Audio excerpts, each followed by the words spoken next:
Jonathan Pie on the campaign trail in Stoke. What a week, eh? What an opener! Best opening line for an election campaign ever. I'll tell you who's thick as shit. Those people who burnt to death in Grenfell Tower. If it had been my house on fire, I'd have told the nanny to grab the children whilst I ran to the port cellar to see what I could salvage. We're also going to cut taxes. Fuck me. That was the start of a week in which the Tories pushed fake news, ignored a report on Russian interference whilst taking Russian money to fund their campaign. A minister resigns because he lied about the collapse of a rape trial. Their promise of building thousands of affordable homes has resulted in no affordable homes being built. And Boris was caught on tape spouting incoherent nonsense about Brexit, as per usual. Terrible week for the Tories. So what does Labour go and do? Hold my pint. Just when you thought that Labour might look like a united front, the deputy leader resigns, an ex-Labour MP tells us to vote for Boris, and the Jewish Chronicle calls Corbyn an out-and-out racist. This election is being fought in the gutter, which is exactly where British politics has been for some time. According to social media, this election is between an Islamophobic, careerist, opportunistic liar and a terrorist sympathising anti-Semite.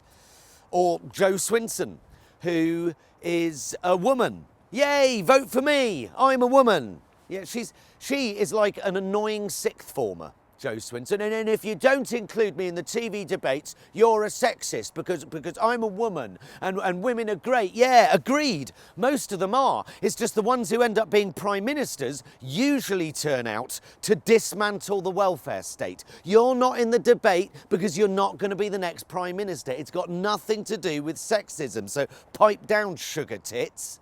Oh, the Lib Dems will stop Brexit. How are you going to do that? Well, when I become Prime Minister, I've stopped listening. I've stopped listening. Their entire campaign is based around Jo Swinson becoming the next Prime Minister. Once again, the Lib Dems promising the fucking world based on a fallacy. So our choices are a racist, hard Brexit populist liar, an anti-Semitic liar, or a woman liar, or the Brexit Party.